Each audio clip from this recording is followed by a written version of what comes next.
Welcome to What's Up with Catalight, a podcast designed to raise the many important voices that are helping to shape the future for people with autism and IDDs by challenging the status quo. Your host, Dr. Lindsey Sneed, dives into the thought-provoking topics happening in the industry and at Catalight, from advocacy to research to treatment options and more. Tune in to discover how Catalight's innovative treatment options are pressuring industry-wide change and shining a spotlight on care that's shaping the landscape for individuals with developmental disabilities. This is What's Up with Catalight. Hello, everyone. Thank you so much. I'm really excited to do episode 2. This is episode 2 of 2 with Peter Jung. Peter, just a reminder, is an autistic self-advocate, and he's really benefited greatly from building community and friendships by playing games. And today we're going to talk a little bit more in depth about this idea of autistic individuals being involved in interventions, in social skills group, in real life scenarios, and what that looks like. So, Peter, thank you so much for being here again today. Our last conversation was so much fun, and I am really looking forward to today's conversation. Thank you. So, we'll just get it started off. So, representation of the autistic community and social skills groups and therapeutic settings actually can be really rare. While we might be seeing like snippets of it coming in a little bit more, it's definitely rare. And until I really started talking to you back in August about this, I wasn't even really thinking about the importance of this, but it makes so much sense. So, how is it important to you to see more autistic facilitators or leaders in like these social skills group spaces and these intervention spaces? What does that mean to you? I think on a really superficial level, there's the kind of philosophical and advocacy principle of nothing about us without us, which is kind of really hot in Washington State right now. Okay. On a political side, because we just had HB 1541 pass, which is, it passed, it is now law that states that if you have a task force or committee through the government that is dealing with a specific population, you need to have lived experience on that task force. Oh, wow. So why is the government doing this and CARE is not? Yeah. A common like analogy or question I like to pose to people is like, hey, say you're a woman, would you feel comfortable going to an OBGYN clinic staffed only by men? Yeah. And pretty universally the answer is God, no. And so it's like, okay, well then why is this normal in the autism world? Although someone recently pointed out that like, hey, for a long time, all the doctors were men. And that changed. So that actually gives me a lot of hope. Yeah. It kind of highlights that, hey, we're still part of history. History is, what we're doing now is tomorrow's history. It's still in process. We can't give up on this. But I think, going beyond the advocacy principles, that's a really kind of twofold question. Okay. Because yes, autistics still are the minority in autism care, in social skills groups and stuff like that. But there's also a lot of autistics that are masking, that are not public about their autism. So not only do you need to be looking at, recruiting more autistics, but you also need to be creating safe spaces for autistics to be autistic. And that's how you're actually going to get the benefit of having autistic facilitators who can normalize autistic traits, who can be really good autistic role models, who can kind of access autistic empathy, do all these tremendous benefits of having lived expertise in the field. So, and I think things are getting better. Yeah. And I think, one of the benefits of the COVID pandemic, I know it was a horrible time, but I think a lot of people started realizing, oh my God, I'm neurodivergent. I think them returning to the workforce and being like, yeah, it turns out I'm ADHD, or it turns out I'm autistic. Living alone for two years kind of made me realize some things about myself.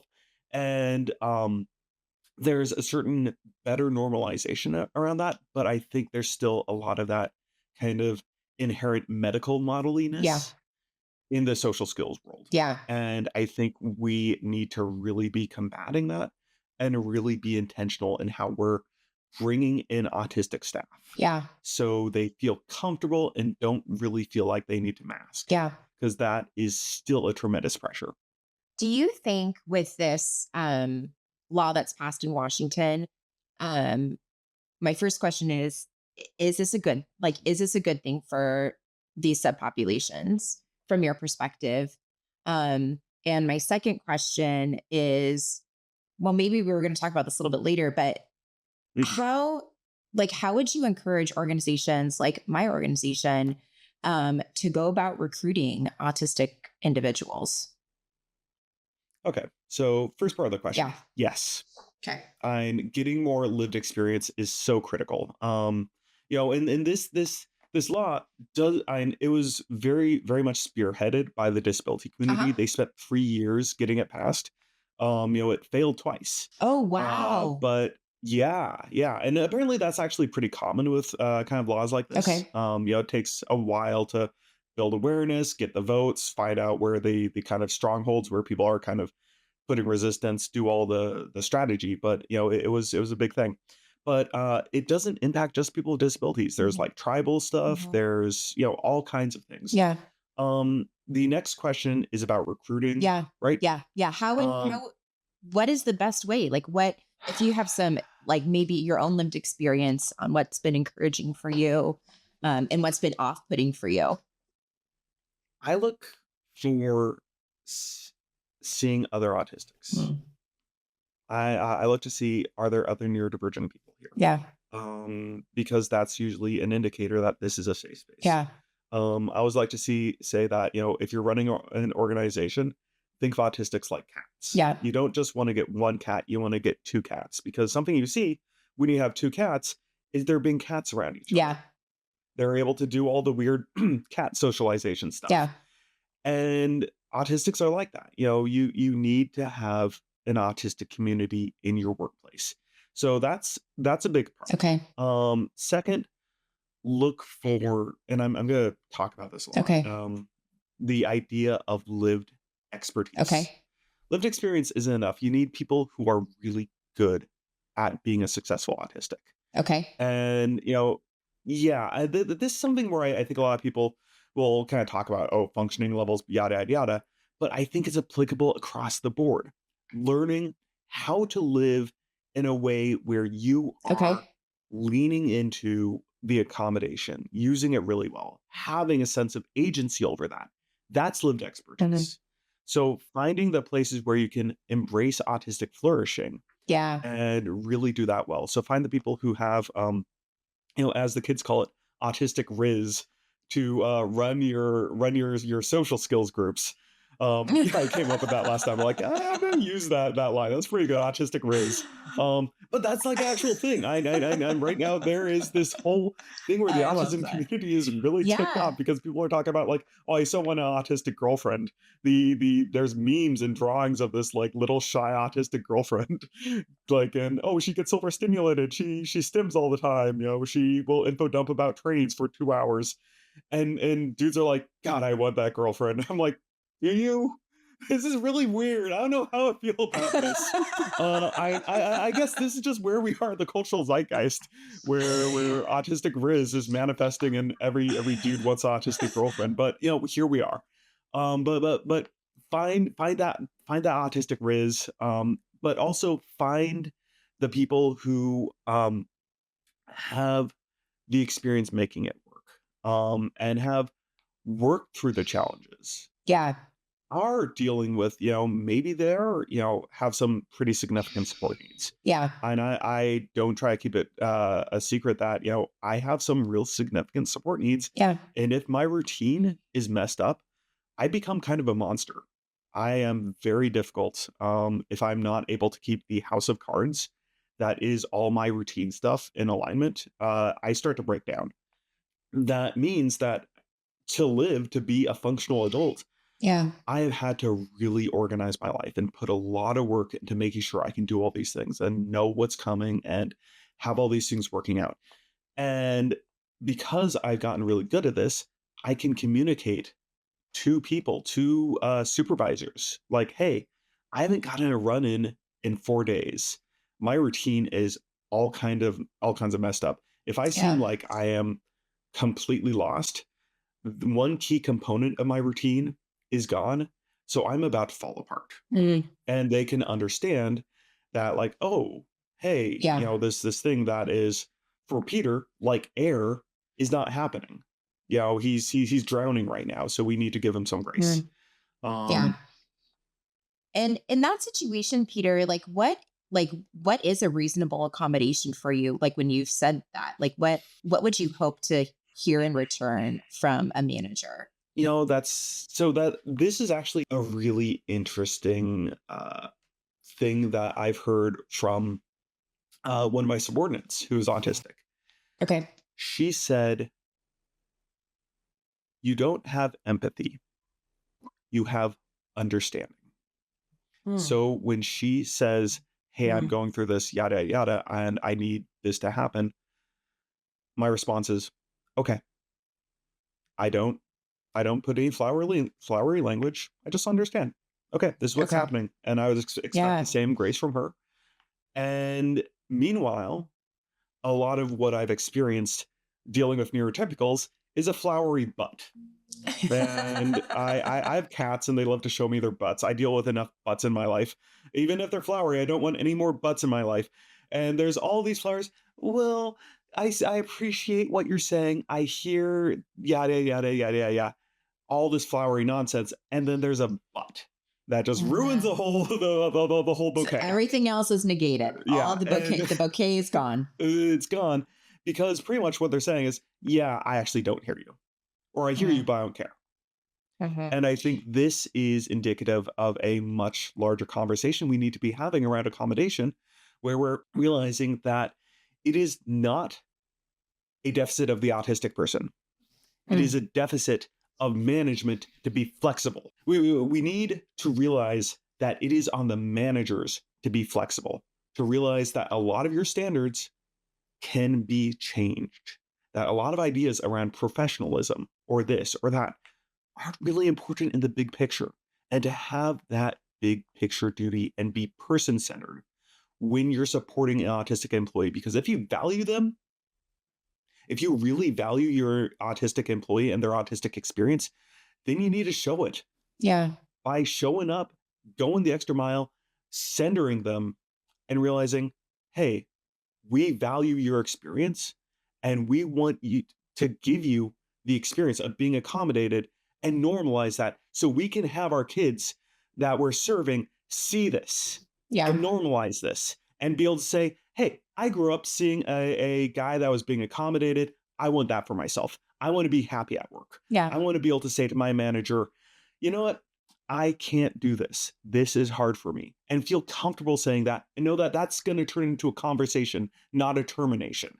And it seems to me too, when I think about well-being in this context, right? Mm. It's almost like my initial thinking is give the accommodation, like give the day off, whatever it is, because in my experience, autistic autistic employees, people in the workspace, excel at their job and Mhm. generally are like already ahead of like schedule on whatever it is that they're doing. And so by creating space for them to take a day off, to maybe do something like another task a little bit slower, to take like a mindfulness break, whatever it means for them, would actually like enhance their work and what they're doing, Mhm. rather than that but that comes after the flowery language. I think something really critical to acknowledge is a lot of professionalistic standards are ableist. And I think I've heard this before. then there's a lot of intersectionality there. A lot of standards of professionalism are homophobic, racist, and ableist. They are ultimately a tool of power, and I think there is a real if you want to be a progressive employer of autistics that is creating a great place for autistics to work, you need to look at the big picture. You need to look at what's important, and you need to realize and look in the mirror and say, are the standards that I'm holding everyone to, are these ableist? And am I a safe person Yeah. for someone to come to and say, this isn't working out for me. And I think the other side of that is also being really flexible, and that goes both ways. Because a lot of people think, oh, accommodation is always a negative. No, no. A, you're getting better performance out of the person because they're happy and well Yeah. rested and in Yeah. a good Yeah. headspace. But also, I think a real significant accommodation that people don't think about is like extra duties that the autistic person excels at. And you give them those extra duties that they're really Yeah. good at. Well, A, you've got someone who's Yeah. suddenly, going through this massive data set, happy as a pea in a pod, spending 4 hours every day just Yes. analyzing data that no Yes. one else wants Yes. to do. You're getting it done. Normally it'd take like three people, 2 weeks to do, and this autistic person is just loving their living their best life, listening to anime soundtracks and analyzing data. That's awesome. You're creating differential Yeah. duties that are strengths Yeah. based. And Yes. guess what? The autistic person now not only doesn't feel accommodated and safe at work, they feel really cool because, hey, I'm really good at this thing. No one else can do it. I feel awesome. Yeah. I love that. Ah. Um,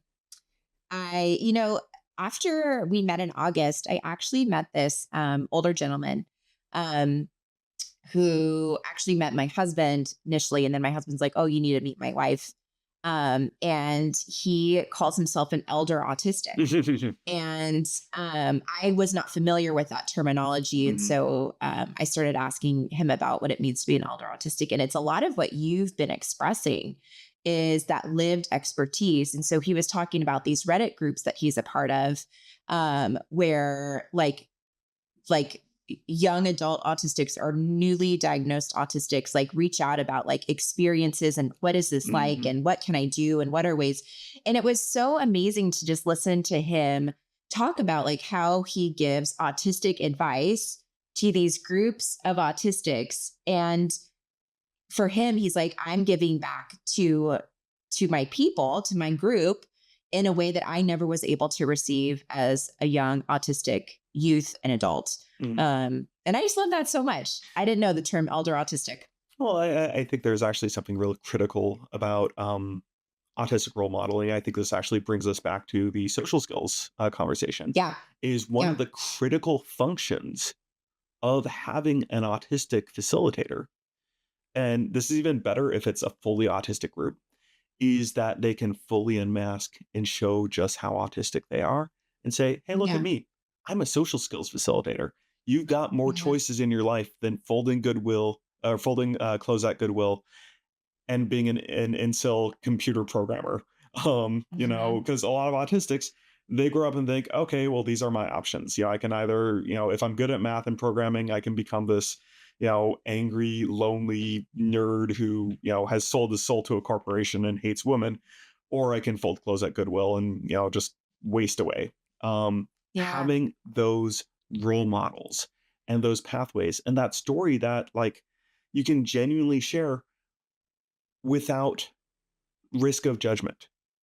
Yeah. And something I've seen that happens when you have those solely autistic groups, kids can be honest. Kids can be Mhm. open. They can Yeah. they can lower their walls a bit. Yeah. I worked with this young woman who she told me when she went to traditional group therapy situations and social skills groups where it wasn't all autistics, it was neurotypical led, she would tell this completely traumatizing story of her uncle dying in this freak boat accident where he got chopped up by a motor. This did not happen, but she felt like she needed to come up with a story so people would pity her or she'd be able to have something to talk Oh. about.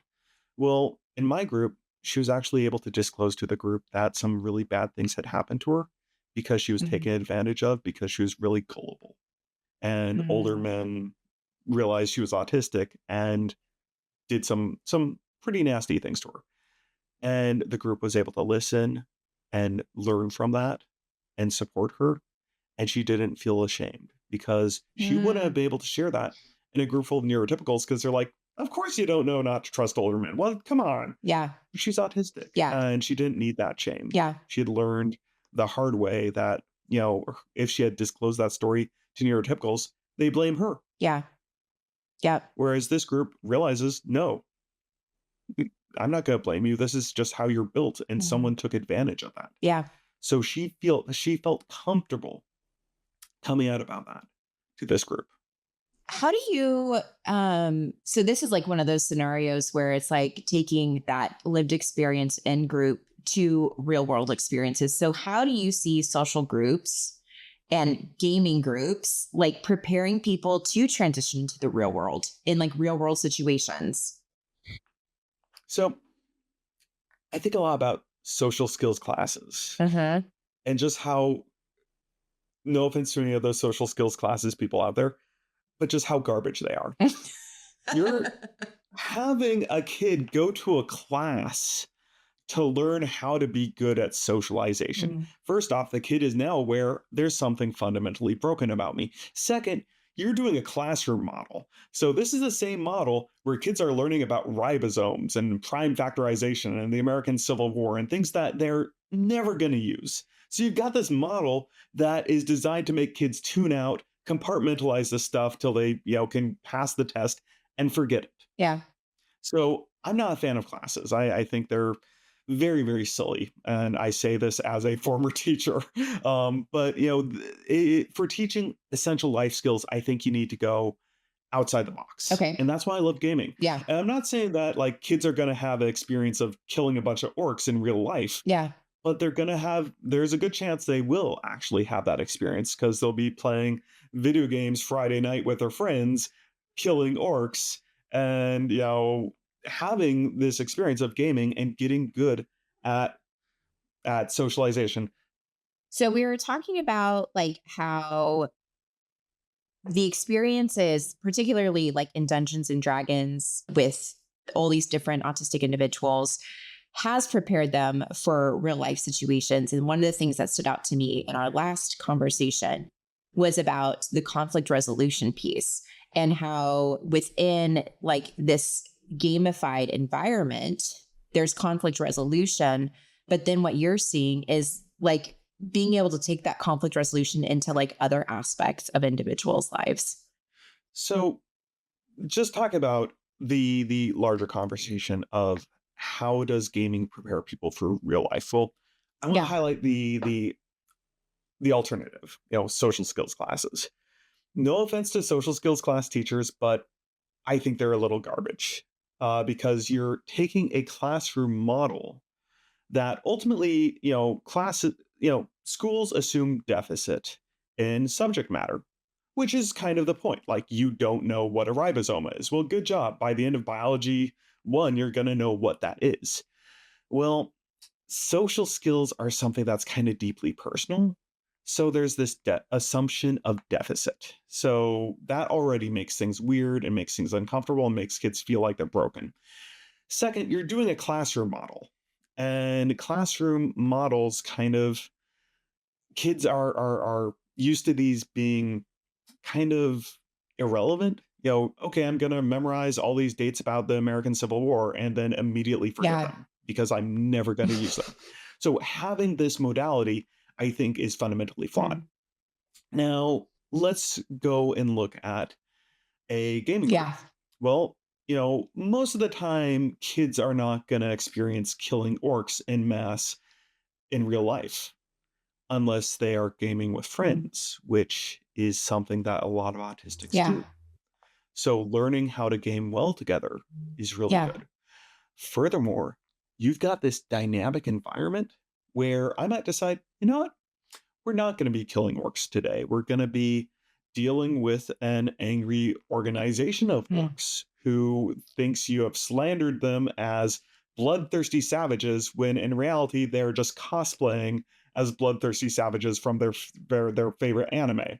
And now you have to go deal with this very complex legal situation where you have to deal with their lawyers and do these things. So very, very complex scenarios that I can manipulate like some weird puppet master in any way I Mhm. want to teach much more relevant life skills. And what's cool is there is a lot of intrinsic motivation that isn't personal. With a social skills class, this is something wrong with you. You are a bad socializer. You are a bad friend. You do not fit in and you don't have friends. And we're going to kind of rub that in your face and teach you how to do it Yeah. better. With this, oh, yeah, well, your character's a little awkward, and that's fine. Mhm. You know, you've got a charisma of 8, so that's to be expected. Let's see if we can role play this. The motivation is absolutely Yeah. there because you don't want your character to get like thrown in prison or something, Mhm. but it's not about you. Mm. And it's okay to screw up Yeah. because there's a lot of ways to screw up in Dungeons and Dragons. And, you know, sometimes the dice decide, hey, you're doing everything right and you're going to screw up anyways. So there's that safety there. There's that ability to um, feel really comfortable in making mistakes because there's that level of abstraction, but the level of motivation is really strong. And then on top of that, you're dealing with situations where there's, you know, conflict resolution, there is teamwork building, there's all these things, but it's set through a filter where it's just a game. Yeah. So the stakes aren't real, Yeah. but they're personal. Yeah. So I think that makes these groups incredibly effective. And they're also really, really low hanging fruit, which is great. You know, I always like to say, if you shake a Dungeons and Dragons tree, a bunch of autistics fall out. So there's already a lot of interest. Yeah. There's already a lot of passion, and there's already a very autistic centered hobby. But at the same time, that's why I think it's so critical that we have autistics running these groups, because I think if neurotypicals run it and end up making it really deficit focused and really uncomfortable, well, then the autistic person is going to grow up thinking, man, I hate D&D. I And I hate that. Yeah, it's so hard for me now. Ever again, like since we chatted, I can't like unsee this now. You know what I mean? Like, you know how like when you Mm. talk about like, I don't know, like you're talking about like a car, and then all of a sudden you see that car everywhere you go. And like ever since we started talking about autistics leading social skills like groups or social groups and what that looks like, I can't unsee all the groups that are not led, you know, by autistics and Mhm. the normative ways in which we're emphasizing normative social skills on individuals and like how stressful that can be and Mhm. really doesn't actually then apply to the real world, right? Like for me, like that's what I struggle with too. I think you're hitting on something really critical. Neurotypical or normative social skills are really important to learn. Mhm. Masking is a great skill. Yeah. Autistic social skills are important to learn. And I think having an autistic who has got that autistic Rizz, but also knows how to mask, they're going to be the best persons to teach both those skills. Yeah. And at my table, I teach the autistic social skills at the table. And I use the role playing in the game to teach the masking in a Mm. fun way. You know, Yeah. where it's goofy and it's silly and you're getting to play someone else and you want to play someone else. It's not personal. You're this big burly orc who's really confident, unlike you, but it's fine. You're getting experience in role playing, which is fundamentally masking, and you're learning how to Mm. do this in a non-painful way. So doing this from a perspective of I'm going to teach you how to be a great autistic person and I'm going to teach you how to pretend to be someone else in a really playful way. I think that is the most painless way to teach masking Yeah. because and you know, masking is stressful. Masking is exhausting. Yes, It is that is always what I hear. yeah, it's really really draining. Yeah. But learning how to do it in a way where it's fun, then it becomes just a form of exercise. Mm. And it You can like flex that muscle when you need to. yeah. Mm-hmm. And then there's also a lot more agency there. And so Mm-hmm. you get both sets of skills. But again, I think having an autistic person normalizing the autistic traits, normalizing the autistic culture, normalizing that, hey, if you wear this like a badge, or if you wear your weakness as armor, nobody can hurt you. I think that's a line from Tyrion from Game of Thrones Mm-hmm. when they're talking about the fact that he's a dwarf. Yeah. And he's Yeah. like, yeah, I own that. So people try to insult me with it. I'm like, yeah, I am a dwarf. Yeah. So what? Yeah. And I think that's such a huge statement about disability. You wear it like a badge of honor and they can't hurt you. And I think autistics and having these autistic-led groups where they can get used to saying, hell yeah, I'm autistic. This is cool. This is the most autistic group I've ever been in, and it's beautiful. Yeah. That's awesome. And actually, so sometimes there was this one kid who hadn't been diagnosed with autism at the time. He had ADHD. He's like, God, I want to be autistic. I'm like, what is even happening? The Autistic Rizz game was so strong. It's so strong that people were seeking out diagnoses. Yes. This is actually along the lines of my next question is like, you've written and spoken a lot about transition to the real world for autistic folks. And one thing I really admire about you is you like are spicy and you don't pull any punches. So my next question is, why is it great to get fired?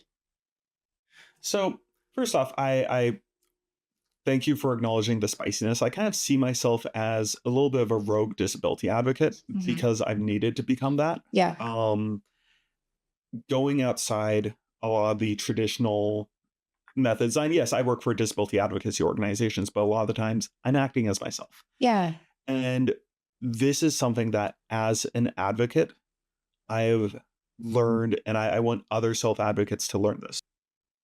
Don't be afraid of being spicy, but be spicy tactically. I see a lot who are kind of scorched earth. No, you got to be smart about it. So what I'll do is I'll be intentionally spicy, and I'll see who lets their guards down and accepts it and wants to talk. Yeah. And will accept, me saying, no, this is a problem. We need to do better. And some of my favorite people, I've thought like, oh Lord, I tick them off because they'll go quiet. And then they'll kind of whisper, I know, we need to be doing better. I'm like, yes, I just made an ally. And then there's a lot of people who really get up in arms and super like, whatever, and they can't handle it. And I've learned from experience, those people just aren't worth it. They're not going to be allies. They're usually deficit based. They're not flexible. So it's very easy to be a very spicy autistic self-advocate. Use that stuff tactically. Yeah. But going back to the idea of failure, something I think a lot about is transition. Yeah. And I think because of the nature of a lot of autistic services, we're focusing on, childhood, because that's where the funding is. Yeah. And then after that, they're like, well, it's someone else's problem. It's DDA's problem, right? Yay. Except, no, it's everyone's problem, because, if they don't have the life skills to be a successful adult after they transition out of programs, they're going to fall apart. And there's kind of two areas I see a lot of harm coming to autistics and in a deficit of these programs. And also just, the way they're parented, the way they're supported, the way they're educated. The first is boundaries. A lot of autistics don't get to have boundaries. From a very early age, they're getting all these therapies where there's someone coming into their home or they're going to a center and they're being told you're going to do this and you're going to sit down and do this over and over and over again. Yes. No kid wants to do that. No kid wants to do that. No kid. And so, I actually, some kids like doing things over and over and over again. I was one, but like, I like to do my own things over and over and over again. But, yes. What you're interested in. Yeah. But that's agency, right? Yeah. And kids grow up without a sense of agency and this assumption that adults are going to tell them what to do. Well, what happens when they become an adult, get their own place, and someone they met from the bus stop is like, hey, can I come over? Next thing you know, they're inviting all their friends over to do drugs and stealing that person's Xbox. This actually happened to a client of mine. Or DV cases and, domestic violence. Because that's how they've been taught. Yeah. They've been taught that the adult gets to like tell you what to do. Yeah. And the adult gets to do what they want with my body. And I deserve this because I'm autistic.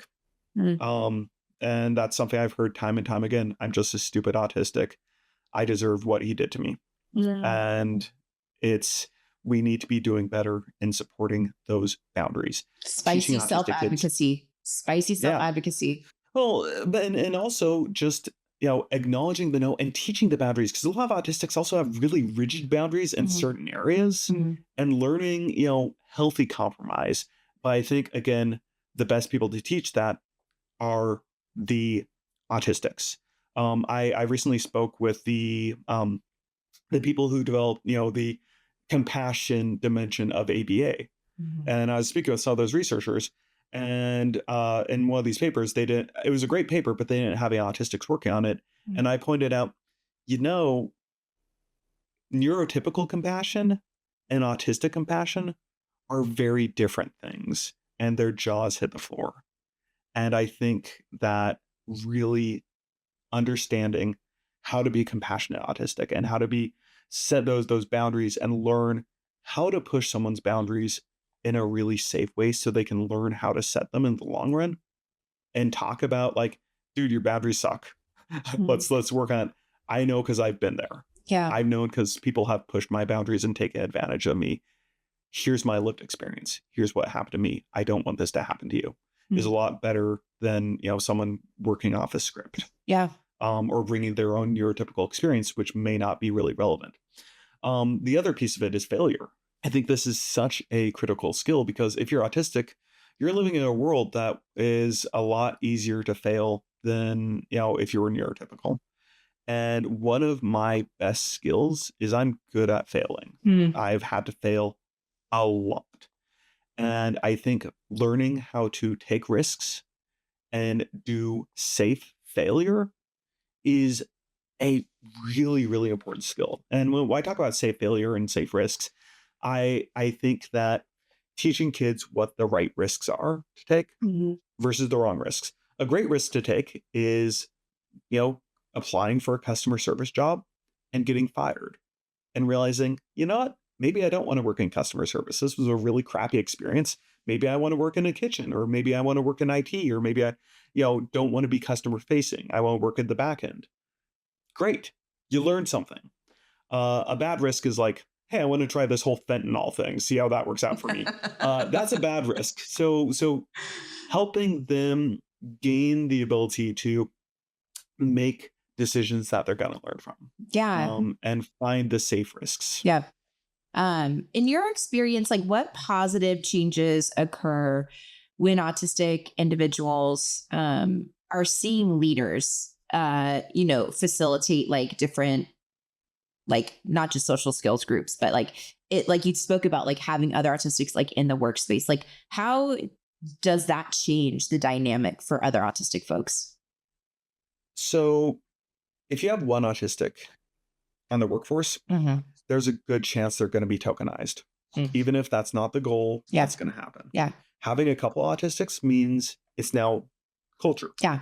And you got a couple autistics, and they can, at the little social gatherings, they'll be in the corner talking about Elden Ring. I know, because I worked for a disability advocacy org that had a couple autistics, and everyone else was, mingling around and doing this thing, and me and the other autistics were in a corner talking about Elden Ring, because that was the big game we were all playing, and we just info dumped about Elden Ring for like 3 hours, and it was great. But it was safe, we didn't too. Have to, it was safe, and we were all good chatting about this video game, and it made me feel like I was welcome, I was comfortable, I was around my people, and my people were engaging with my sort of cultural heritage.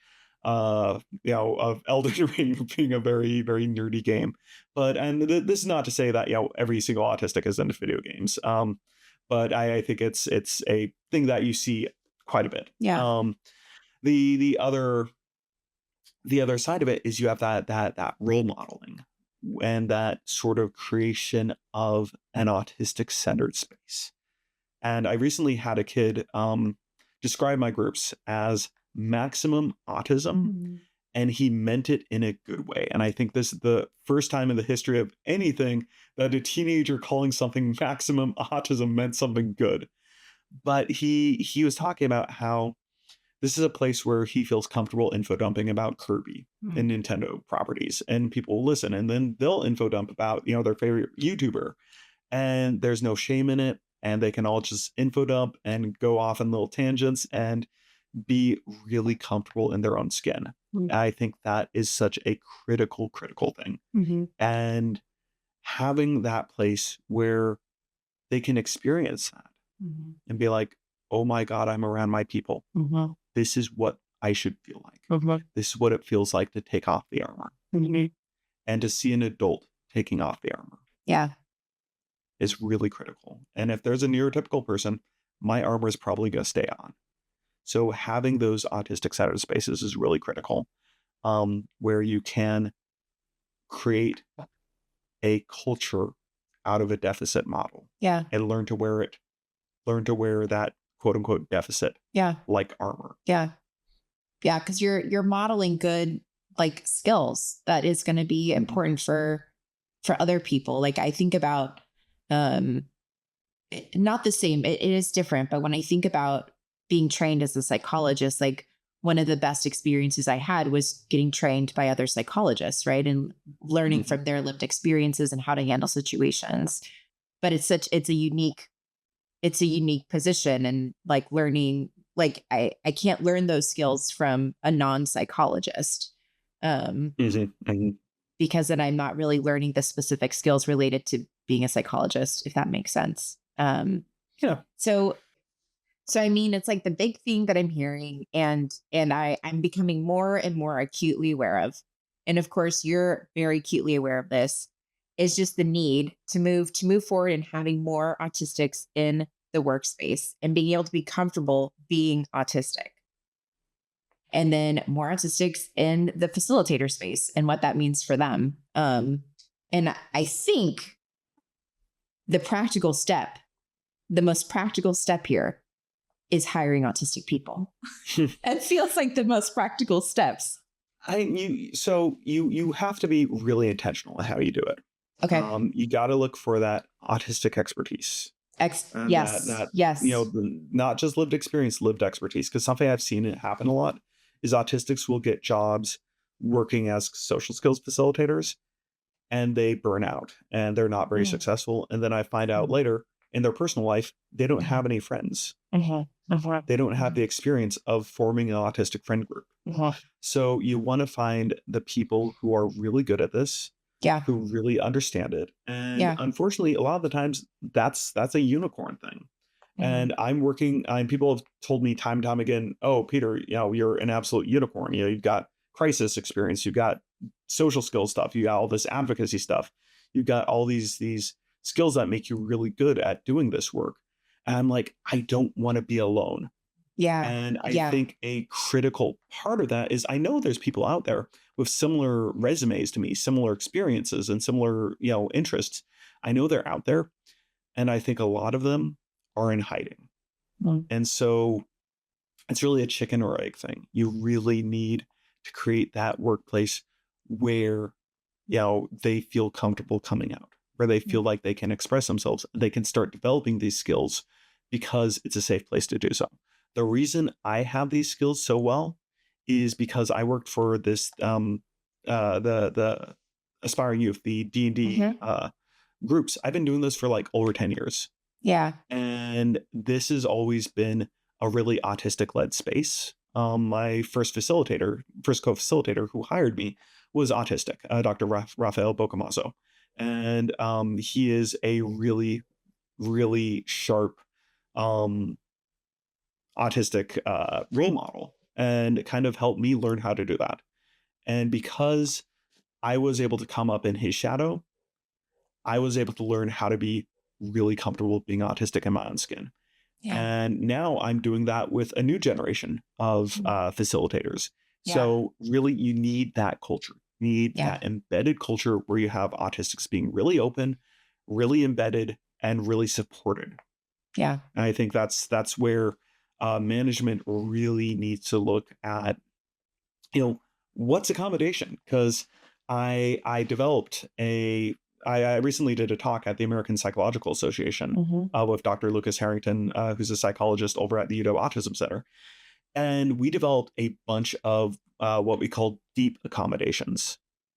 And, when I was doing research for that talk, I watched all these videos and articles about, okay, how to accommodate autistics in the workplace. And they're all like, oh, let them be in a quiet area or let them have STEM toys at their desk. These things are meaningless. Like, okay, cool. Autistic person can do work in the file room. How is that, meaningful? Yeah. You gotta have deeper stuff. And we developed this whole list of deep accommodations, and I think that management needs to understand these and embrace these, even if they're difficult, even if they're uncomfortable, because otherwise you're not going to get the benefit of full autistic flourishing, where you can get experience in being openly autistic and amazingly autistic because you feel comfortable enough to spread your wings a bit.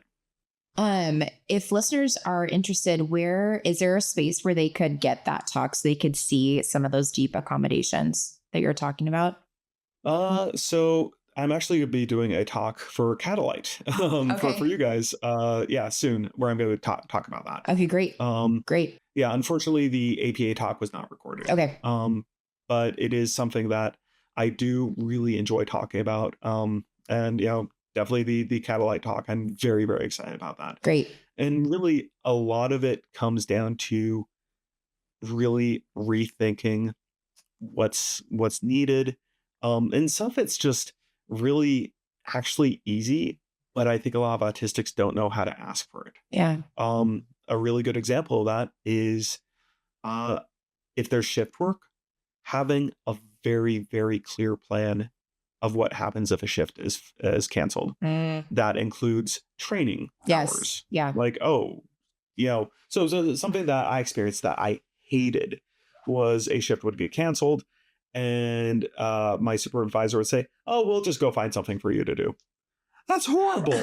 That's uncertainty. I'm already dealing with uncertainty and lost hours and lost income. Yeah. And the fact that something I was planning on has been thrown out the window. And, if you know autistics well, very often you change plans on them and they go to pieces. A lot of them go to pieces. Yes. I'm one of those people that will go to pieces because suddenly the thing I was expecting to do, planning on doing, and hoping to do is now gone. And my entire worldview is shattered. Yeah. Well, saying we'll find something for you to do makes me even more nervous. Yeah. Yeah. Because I don't know what's coming. Yep. Whereas if it's like, okay, well, you got 20 hours of this online training. Go do however many hours you're going to miss. Great. I know, I knew that was the plan. If this happened, it's set up. I know what the training looks like. I know what I'm expected to do.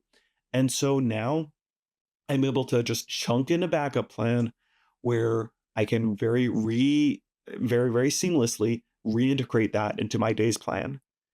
And suddenly I could start picking up all the shattered pieces instead of feeling like I'm flailing. Yeah. Because when someone says, we'll find something else for you to do, that's so good job. You just threw me into, you just threw me into a hurricane. Yeah. Yeah. My anxiety is going to spike. Yeah. And neurotypicals don't think about that. Yeah. So basic stuff like that. Yeah. That's fantastic. Peter, thank you so much for sharing your knowledge, your expertise. And I look forward to hearing that next webinar on deep accommodations. And then just one quick follow-up question before we close. Is there an update on your published paper yet? Has it been released? Yeah, I have the preprint, which is really cool to see my name in an academic journal. And for listeners, I am getting published in the Journal of Analog Role-Playing Systems. It is a Japanese journal that studies role-playing games and how people engage with role-playing. And they had an accessibility issue. And I wrote an article on autistic accessibility in social skills groups that use role-playing games. And that's actually where I'm debuting my 6 autistic social advocacy skills, which is this concept of, there's neurotypical social skills, there's autistic social skills, like, how to info dump well and how to, be able to do parallel play in a way where it's comfortable. But then there's a deeper set of skills for autistics to learn that are deeply intermeshed in autism, but also self-advocacy, called that I call autistic social advocacy skills. And these skills are things like autistic joy, learning how to contextualize each other's autism to create a shared experience that you can consider a community, and also, navigating conflicting access needs. So things that are really, really essential to becoming a really good autistic self-advocate. And these are skills that I would love to see more social skills facilitators, especially autistic social skills facilitators, really thinking about. How am I going to turn these kids into effective self-advocates? Because I'm thinking not just about, okay, do they know how to do basic teamwork? Do they know how to do this and that and this and that? No, I'm thinking about, hey, are they going to be able to self-advocate when someone says, hey, can I invite some friends over to your house? Are they going to be able to know enough about their own boundaries to say, no, don't touch me there? Yeah, 100%. Are they going to be able to, have the ability to equitably resolve issues between themselves in a way where they're not turning into bullies? And are they going to be able to find a way to experience their autism from a perspective of joy and saying, this is great. I'm happy I'm autistic, and I'm happy that I get to experience these really cool things. Nobody else gets this except for this group of friends, and they get this, and I value them because they're my community. And to take all that from a world that would say, you're a diagnosis and you're friggin' broken, and we're going to make fun of you for it, and you be able to say, F you, these are my people, this is my community, and I love this. Suddenly, no one can touch you. Yeah. Wow. Thank you so much, Peter. Listeners, be looking out for that publication. I know I'm really excited about it, and I know others that are excited about it. Peter, again, thank you so much. Listeners, thank you so much for listening, and we'll see you next time. Thank you. This has been What's Up with Catalight, hosted by Dr. Lindsey Sneed. Now you know what's up with Catalight.